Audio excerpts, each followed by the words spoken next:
мынау жазғы демалыстың кезі жан жақта бір емін еркін демалып жатқан жағдайлар бар сияқты. Марат Сейітбекович, Бауыржан Сейітбекович, Марат Сейітбекович жаңа звондады, шұғыл облздравқа шақырып алып бір мәселе болып жатыр деп. Қалғандар қайда? Келіп жатыр ма? Болады ғой да. Күтеміз, бастай берейік па? Бастай берейік да. Енді кеше жалпы үлкен мәселе тұрақты комиссияда қаралды, сондықтан бастай бергеніміз дұрыс. Құрметті депутаттар, Тараз қалалық мәслихатының кезектен тыс 31 сессиясына 31 депутаттан 20 депутат қатысуда. Қатысып отырған депутаттар саны сессияны ашуға мүмкіндік береді. Кезектен тыс 31 сессияның жұмысын ашық деп жариялауға рұқсат етіңіздер. Сессия жұмысына Тараз қаласының әкімі Орынбеков Бақытжан Әмірбекұлы, Тараз қаласы прокуратурасының, қалалық ішкі істер басқармасының, Тараз қаласы бойынша мемлекеттік кірістер басқармасының өкілдері, Тараз қалалық ардагерлер кеңесінің төрайымы, қала әкімінің орынбасарлары, аудан әкімдері, бөлім мекеме басшылары, бұқаралық ақпарат құралдарының өкілдері түгел қатысып отыр. Құрметті депутаттар, сессияның алдындағы естеріңізге сала кететін жағдай білесіздер. Регламентке сәйкес сессияның күн тәртібіндегі мәселелерден ауытқымай сұрақтар қоюларыңызды сұраймын. Жалпы отырыстың соңында қысқа мәлімдемелер, хабарламалар жасаудың мүмкіндік болады, уақыт беріледі, олар бойынша жарыссөз ашылмайды. Осыны естеріңізге салайын деп отырмын. Сондықтан да сессияның күн тәртібі мен жұмыс регламенті қолдарыңызда бар. Депутаттарда өзгерту мен толықтырулар бар ма? Жоқ, ондай болса сессияның күн тәртібі мен регламенті бекітілсін деген ұсыныс бар. Дауысқа қоям, кім қолдайды? Түсірейік. Қарсы жоқ, қалыс жоқ, шешім қабылданды. Құрметті депутаттар, күн тәртібіндегі бірінші мәселені қарауға көшеміз. 2005-2027 жылдарға арналған қалалық бюджет туралы Тараз қалалық мәслихатының 2024 жылғы 26 желтоқсандағы 25-те 3 шешіміне өзгерістер енгізу туралы.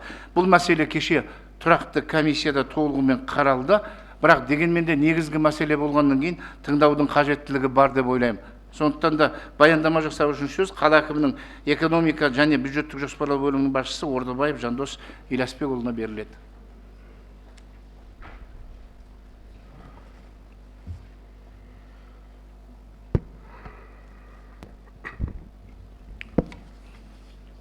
Құрметті Бақытжан Әмірбекұлы, Кенжебек Мамашбайұлы, құрметті депутаттар, сіздердің қарауларыңызға 2025-2027 жылдарға арналған қалалық бюджет туралы қалалық мәслихаттың 25-те 3 шешіміне өзгерістер енгізу туралы шешімнің жобасы ұсынылып отыр. Осы бюджет нақтылау жобасы бюджет кодексінің 96 бабына сәйкес, яғни жоғары тұрған бюджеттерге жүргізілген нақтылауға байланысты жүргізіліп отыр. Ағымдағы жылдың 30 шілдесінде облыстық бюджетке нақтылау жүргізілген болатын. Осыған байланысты қалалық бюджеттің көрсеткіштерін облыстық бюджет көрсеткіштеріне сәйкестендіріп отырмыз.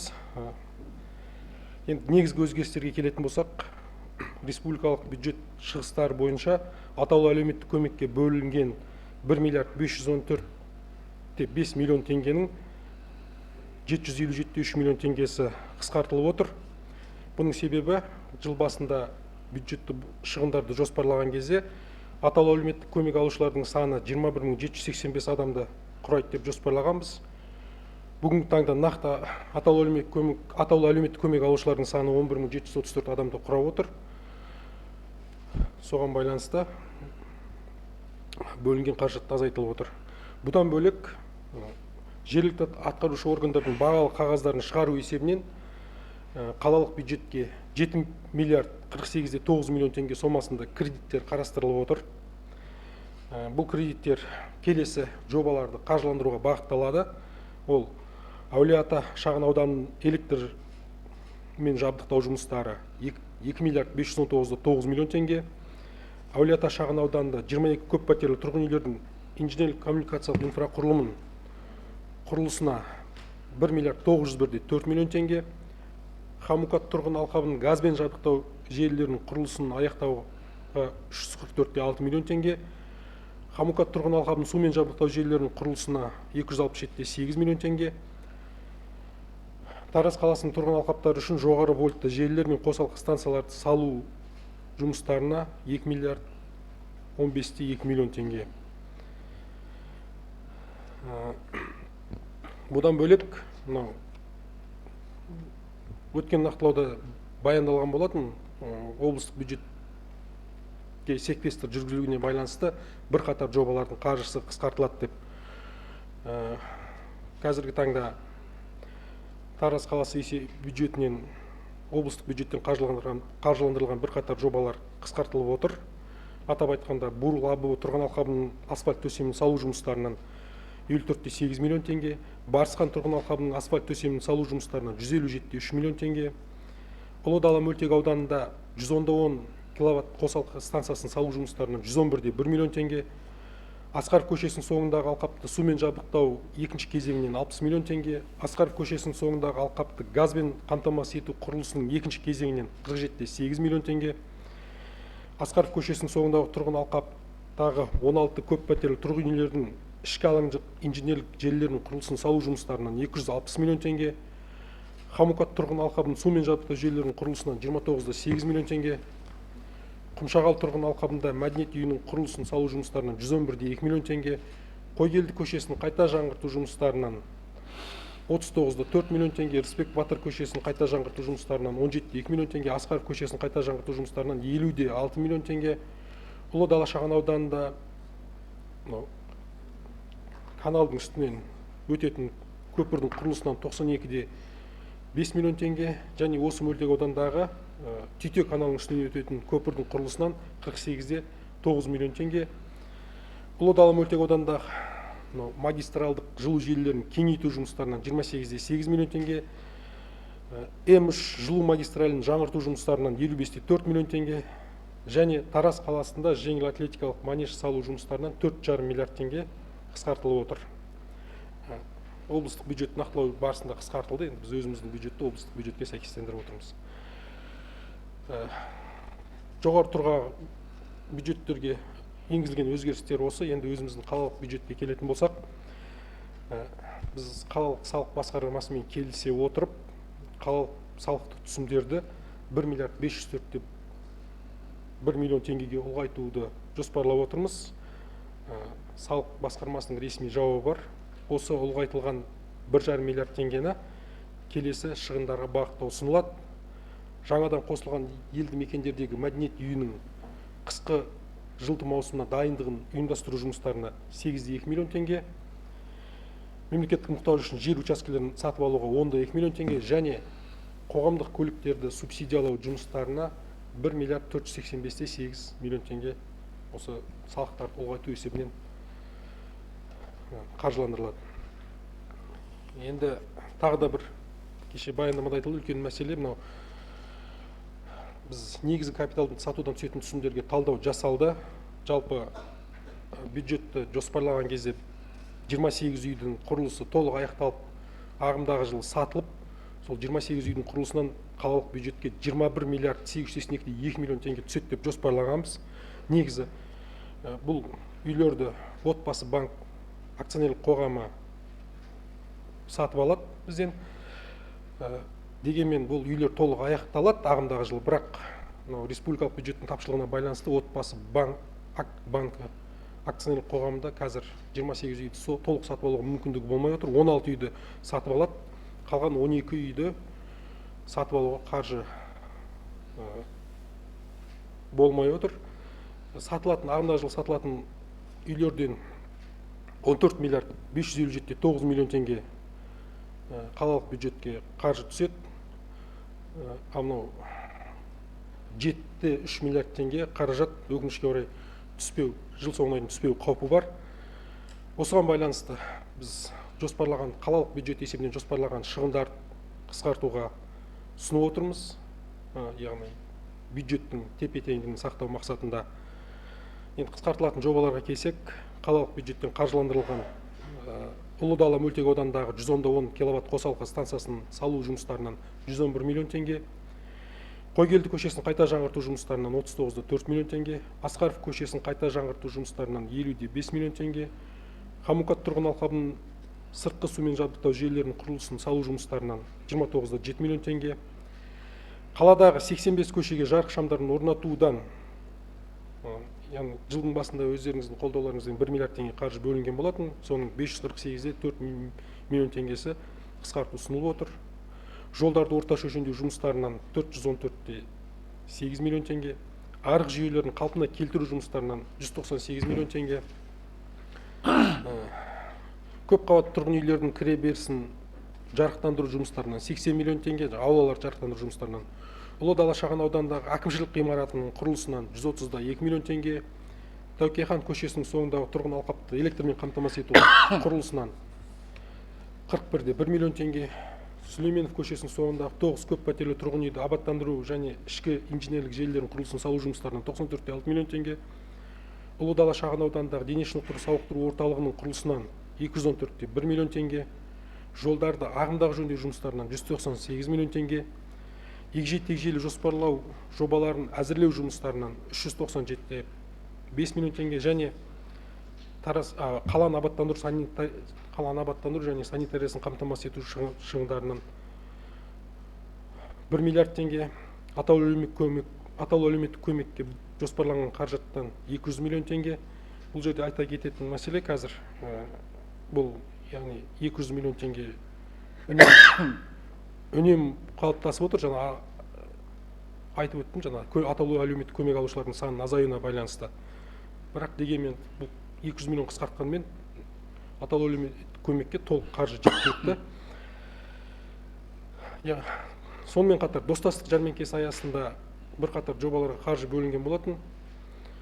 Осы жобалардан да атап айтқанда жол бойында шу қоршауларды орнату жұмыстарынан 99 миллион теңге, Желтоқсан көшесінен орталық алаңға дейін Төле би даңғылын абаттандыру жұмыстарынан 141,7 миллион теңге, орталық стадион мен оған іргелес алаңды жөндеу жұмыстарынан 130,2 миллион теңге, Көне Тарас тарихи этномәдени кешенінің аумағындағы Арбат аумағын абаттандыру және көгалдандыру жұмыстарынан 299 миллион теңге, Төрткүл керуен сарайын қайта жаңғырту жұмыстарынан 145,5 миллион теңге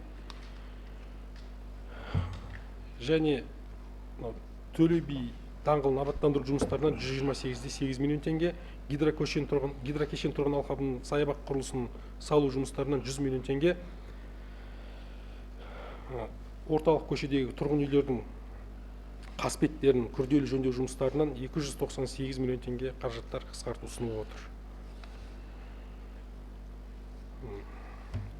Назарларыңызға рахмет, қолдауларыңызды сұраймын. Сұрақтарыңыз болса жауап беруге дайын. Так, құрметті депутаттар, сұрақтарыңыз бар ма? Айттым ғой, кеше тұрақты комиссияда негізінен талқыланды. Сұрақтардың бары бөлімдерге, бөлім басшыларына қойылды. Осы жерде кеше болмаған, қатыспаған азаматтар, әріптестер болса сұрақ қоюға. Бар ма сұрақ? Жоқ па? Бар сұрақ. Аха, жақсы. Рұқсат па? Мұрат Әжімханшық, давайте. 12 үй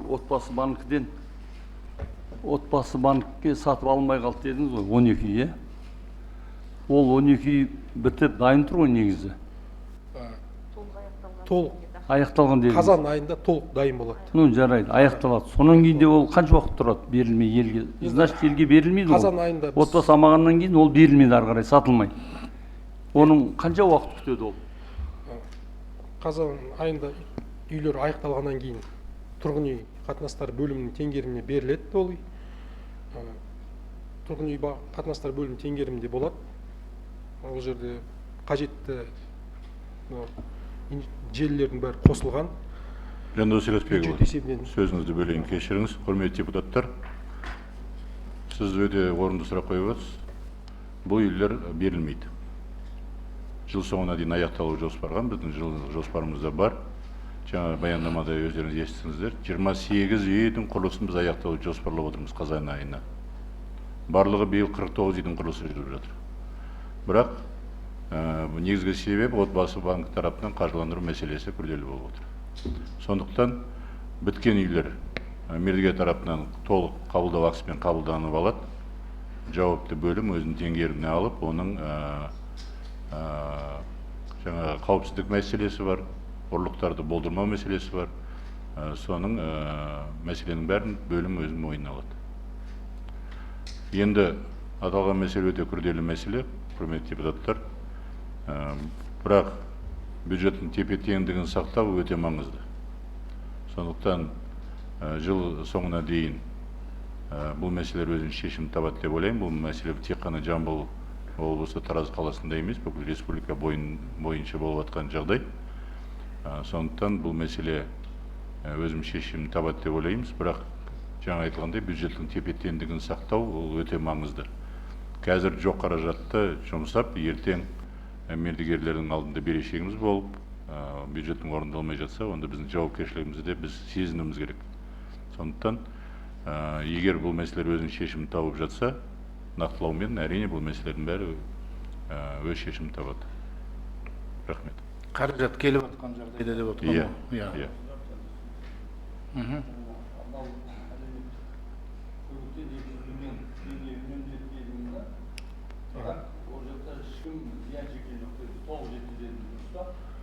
Иә, толық жетті.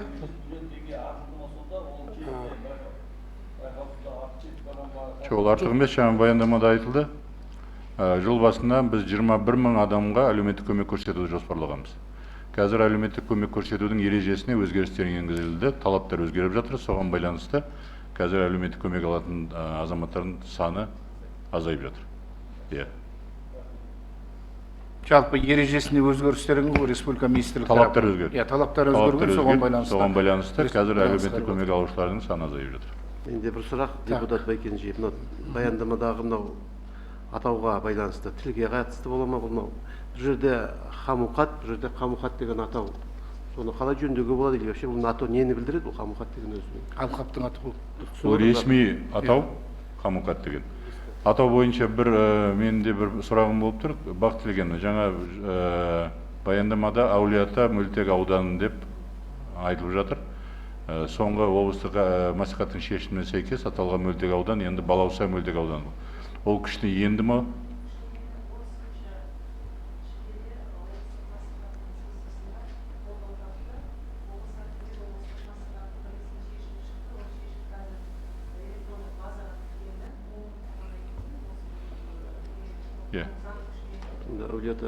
Өздеріңіз білсек, Жамбыл облысы, Тараз қаласы 2 ауданға бөлініп, оның бір ауданы Әулие-Ата ауданы болып аталғаннан кейін біз сондай шешім қабылдадық. Әулие-Ата мөлтек ауданын қазір Балауса мөлтек ауданы болып атау өзгерді. Назарларыңызға алуды сұраймын. Жалпы шешім қабылданып уже не қылды ғой, бекітілді ғой, да? Бекітілді. Онда бақытлығында былай істейік. Мынау мәслихаттың бүгінгі сессияның шешіміне онда сразу өзгерістер енгізіңіздер, Әулие-Атаны алып тастап, онда Балауса. Әулие-Атаны алып тастап, Балауса деп жазыңыздар. Егер заңды түрде енгізілген болса, онда солай келісейік. Мақұл ма? Балауса деп ауыстырасыздар Әулие-Ата. Ертең қате болады. Келістік. Сұрақтарға басқа? Құрметті Бақытжан Әмірбекұлы, депутат Маужан. Мынау жаңағы құрылысы біткен 12 үйді кезекте тұрғандарға таратып беруге мүмкіндік бар ма? Ондай мүмкіндік жоқ. Кезекте тұрған көп балалы. Бұл үйдің барлығы қайтарымды қаражат есебінен салынып жатқан үйлер. Ипотекалық үйлер. Иә. Сондықтан бұларды тегін таратып, кезекте тұрған арендалық үйлерге таратып беруге оған бізде мүмкіндік жоқ. Так, бар ма тағы әріптестер? Жоқ па? Аха. Микрофон қосыңызшы. Оңыз.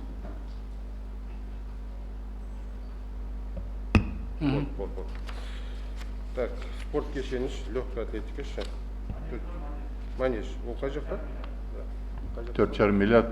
Естеріңізде болса, мынау бізде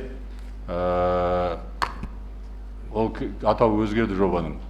Концерт бұл мәдениет үйі дедік, одан кейін спорт манеж болады дедік. Қазір ол жерде ол жобаны іске асыру мүмкін болмай қалды. Сондықтан бұл мәселе толық жабылды қазір. Болды, полностью. Вопрос закрыт.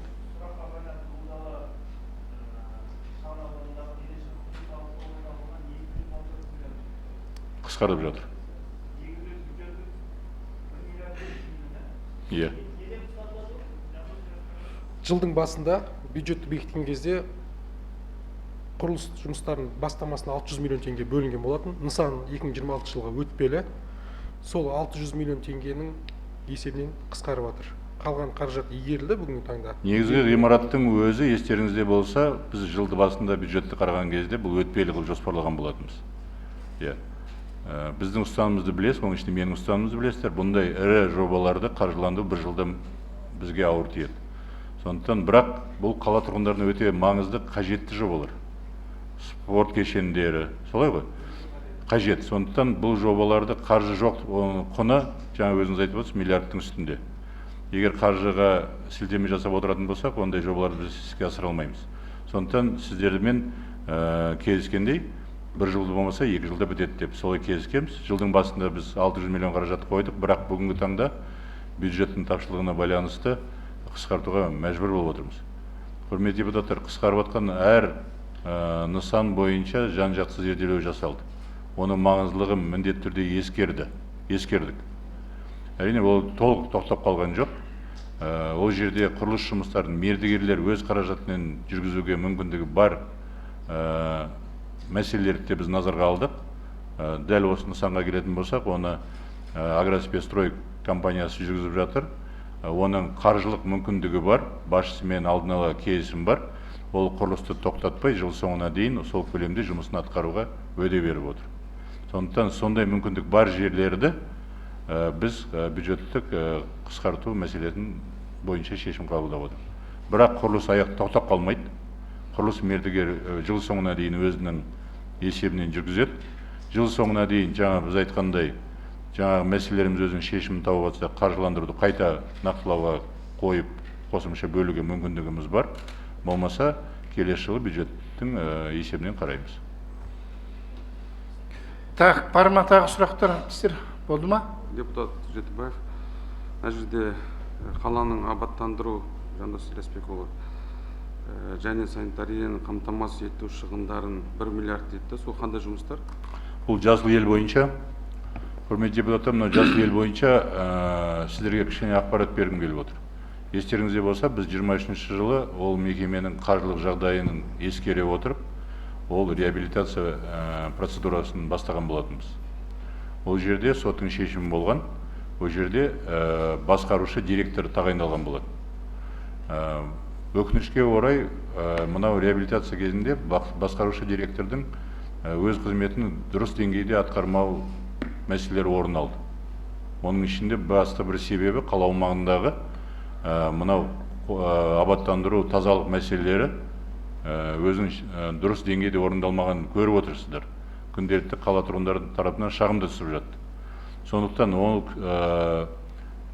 басшының жұмысын біз жан-жақты зерделедік. Мекеменің қаржылық жағдайын қайта толық зерделеп шықтық. Ол жерде біз күткендей нәтиже жоқ. Сондықтан біз сотқа жүгінуге мәжбүр болдық.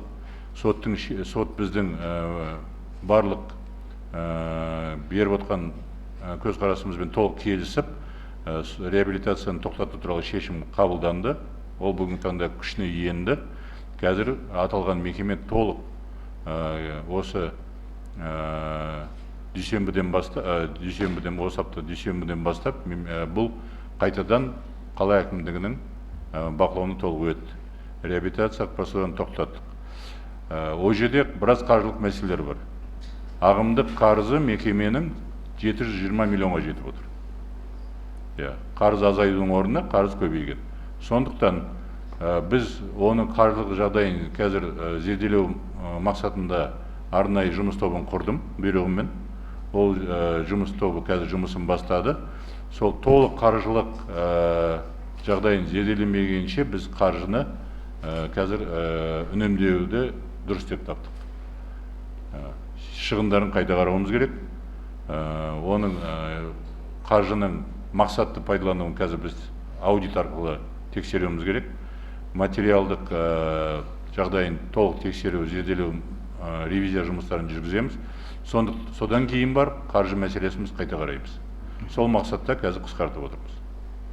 Атқарылып жатқан ағымдағы жұмысқа кері әсерін тигізбейді, өйткені бұл шығындар жыл соңына дейін есептелген. Бақытжан Әмірбекұлы. Сондықтан өте дұрыс көтеріліп отқан мәселе.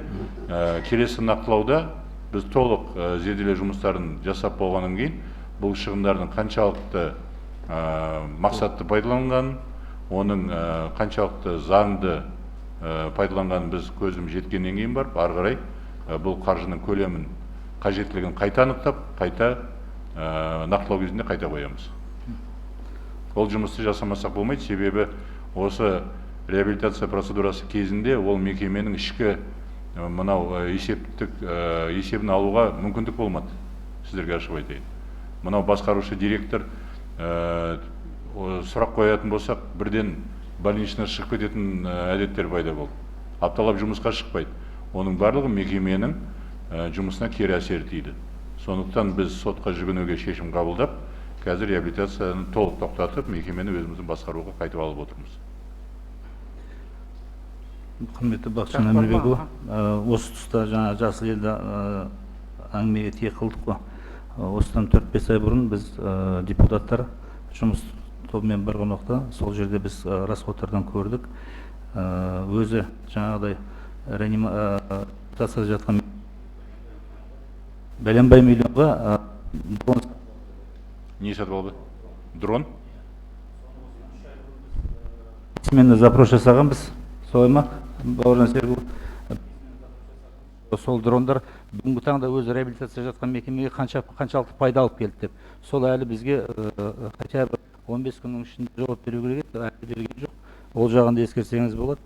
Жаңа басқарушы директор тек қана сіздің сұрағыңызға, менің де сұрағыма жауап беруден бас тарта бастады. Сондықтан сұрақ көп мекеменің жұмысына. Басқарушы директордың жұмысын біз қазір толық зерделейміз.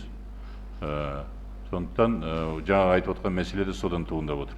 Қазір қаржыны кемітіп отқанымыз да сол. Барлық шығындардың негізі қаншалықты заңдылығын бәрін қайта қараймыз. Содан кейін барып арғай шешім қабылдаймыз. Жақсы, кенжеғали Құшқұрады. Депутат Шилебек, Бақытжан Әмірбекұлына гидрокешен тұрғын алабындағы саябақ құрылысы бойынша сіз біздің ұжыммен кездескенде жақсы түсіндіріп бердіңіз. Сол мәселе қалай шешіледі? Жер мәселесі бар. Жаңа назар аударсаңыз, қашан басталады? Университет басшылығымен біз толық келісімге келдік. Біздің ұсынысымызды университет қабылдады. Сіздермен бірге жоспарлаған саябақтың құрылысын университет келісім беріп, қазір жерді бізге қайтару мәселесі процесі жүріп жатыр. Мынау біздің қазір мынау электронды базаларымыздың жұмысы әлі толық істемей тұр. Соған байланысты процедура созылып жатыр. Бірақ қаржының тапшылығына қарамай, ол жобаны қаншалықты тұрғындарға маңызды екенін ескере отырып, жаңа айттық қой, 100 миллион көлемінде қаржыны қалдырып отырмыз. Қазір мынау мемлекеттік сатып алу конкурсы бар, ұйымдастыру жұмысы бар, мердігерді анықтау процедурасы бар. Соның барлығын жүргізіп, құрылыс жұмыстарын бастай беруге деп 100 миллион қаражатын қалдырып отырмыз. Себебі тұрғындардың алдында біз уәде бердік. Тұрғындар күтіп отыр жұмыстың басталуын. Енді мына университетпен келіссөздер біраз уақыт алды. Бірақ бір мәмілеге келдік. Сондықтан құрылысын бастауды дұрыс деп санап отырмыз. Енді қаржының тапшылығына байланысты тек қана жұмысты бастауға 100 миллион қаржы қойып отырмыз. Негізі жобаның құны 800 миллион, естеріңізде болса. Биыл бастап тазалау жұмыстары бар. Одан кейін мынау күзгі ағаш егу жұмыстары бар. Негізгі мынау қаржы құрылыс жұмыстарына емес, мына күзгі ағаш егу, оның өзінің маусымы бар. Ертең шілде кезінде келесі жыл біз ағаш егемаймыз. Кейбір ағаштарды күзде егіп, сол жұмыстарды бастай беруге мүмкіндік қарастырып отырмыз. Сол үшін 100 миллион теңгені сол жоба қалдырып отырмыз. Өте маңызды жоба. Өздеріңіз білесіздер, қала тұрғындарының мынау әр аумақта, әр алапта жаяу 10-15 минут аумағында жүретін саябақтар, скверлер салуды сіздермен бірге жоспарлап отырмыз. Сол жобаларды біз қала тұрғындарына айттық, жасаймыз деп. Соны осы жұмыстар тоқтап қалмау үшін қазір 100 миллион теңге соны қарап отыр. Негізі құрылысты биыл бастаймыз. Дұрыс шешім деп ойлаймын. Жобаның таныстырылымы қай уақытқа жоспарлап отыр? Өйткені ұжым соны күтіп отыр да. Біз дайынбыз. Біз дайынбыз. Ұжым бәрі 18 тамыздан бастап жұмысқа шығады. Иә. Қалай мынау жазғы демалыстан ұжым шыққаннан кейін барып таныстыруға, мен өзім барып таныстырайын, дайым. Ол жерде жобада бір өзгерістер енгіздік. Университеттің басшыларының сұранысына сәйкес ол саябақты мынау балалар үшін бір ғылыми бағытта болса деген ұсыныстар болды. Соның барын біз ескеріп, қазір жобаны дайындап отырмыз. Сіздер дайын болсаңыздар, мен кез келген уақытта дайынмын, барып өзім таныстырайын. Жақсы, депутат Кемел Түймебекұлы, мынау Әулие-Ата шағын ауданындағы 16 көп пәтерлі тұрғындарға берілді. отбасы банк арқылы. Енді тұрғындар қашан қоныстанамыз деп сұрап отыр. Ол қашан ашылады, қашан қоныстанады тұрғындар? 16 үйдің берілген, пайдалануға берілген үйлердің 16-сы толық сатылған жоқ. Менің білетінім, қазір тұрғын үй осында ма? 4 үй ма сатылуға қойылмаған әлі? 4 үй қалды, сатылымға қойылмаған. Ол да қаржының, жаңа республикалық бюджеттен қаржының бөлуімен тікелей байланысты болып отыр. Бірақ сатылымдар жүріп жатыр. Кеше ғана банктың басшысымен біз сөйлестік. Осы айдың өзінде 2 үйді сатылымға қоям деп уәде беріп отыр. Қоныстануға ешқандай кедергі жоқ. Барлық үйлер толық дайын. Банк тарапынан уақытында мынау келісімшарт жасап, қаржы мәселесін толық шешіп беріп отырса, біз дайынбыз. Депутаттар басында келістік қой, күн тәртібіндегі мәселеге байланысты сұрақтарды қояйық деп. Қалған басқа сұрақтар болса, сессия аяқталғаннан кейін мүмкіндік береміз деп. Так, күн тәртібіндегі мәселеге байланысты бар ма сұрақ? Жоқ па? Онда Жандос Елеспекұлы, рахмет. Отыра беріңіз. Құрметті депутаттар, осы мәселе бойынша шешім жобасы қолдарыңызда бар. Дауысқа қоям, кім қолдайды? Жақсы, түсірейік. Қарсы жоқ, қалыс жоқ, шешім қабылданды. Құрметті депутаттар, күн тәртібінің келесі мәселесін қарауға көшеміз. Жер учаскесі мемлекет мұқтаж үшін алып қоюға байланысты шарттардың жобасына келісім беру туралы. Бұл мәселе қолданыстағы заңнамаға сәйкес мәслихаттың инфрақұрылым, коммуналдық шаруашылық, жер қатынастары жөніндегі тұрақты комиссия отырысында жан-жақты толығымен қаралды. Баяндаманы қайта тыңдаудың несі бар ма, қажеттілігі? Жоқ. Онда жоқ болатын болса, онда мен осы мәселе бойынша шешім жобасы қолдарыңызда бар. Шешім жобасын дауысқа қоям. Кім қолдайды? Түсірейік. Қарсы жоқ, қалыс жоқ, шешім қабылданды. Келесі мәселе Тараз қаласы әкімдігі жанындағы діни бірлестіктермен байланыстар жөнінде кеңестің құрамын бекіту туралы Тараз қалалық мәслихатының 24 жылы 12 шілдедегі 17-де 6-да шешіміне өзгерістер енгізу туралы. Бұл мәселе бойынша да шешім жобасы қолдарыңызда бар. Шешім жобасын дауысқа қоям. Кім қолдайды? Түсірейік. Қарсы жоқ, қалыс жоқ, шешім қабылданды. Келесі мәселе Тараз қаласы әкімдігі жанындағы үкіметтік емес ұйымдармен өзара іс-қимыл жасау жөніндегі кеңес құрамын бекіту туралы Тараз қалалық мәслихатының 21 жылғы 26 наурыздағы нөмірді 3/10 шешіміне өзгерістер енгізу туралы. Бұл мәселе бойынша да шешім жобасы қолдарыңызда бар. Дауысқа қоям. Кім қолдайды? Түсірейік. Қарсы жоқ, қалыс жоқ, шешім қабылданды. Құрметті депутаттар, кезектен тыс 31 сессияның күн тәртібіне енгізілген мәселелер қаралды. Сессияның жүргізу тәртібі бойынша ескертулер бар ма? Жоқ. Онда сессияның жұмысын жабық деп жариялауға рұқсат етіңіздер. Бақытжан Әбішев, қосымша айтарыңыз бар ма? Бар. Қоятын мәселе, өз қосымша нелеріңіз бар ма? Жоқ па? Онда жабық деп жариялаймын. Рахмет. Жақсы, рахмет. Рахмет. Так, депутаттар аппарат қалсын, қалған шақырған әріптестерге үлкен рахмет. депутатымыз келген екен, депутат мына жақтағы менің мәселесімен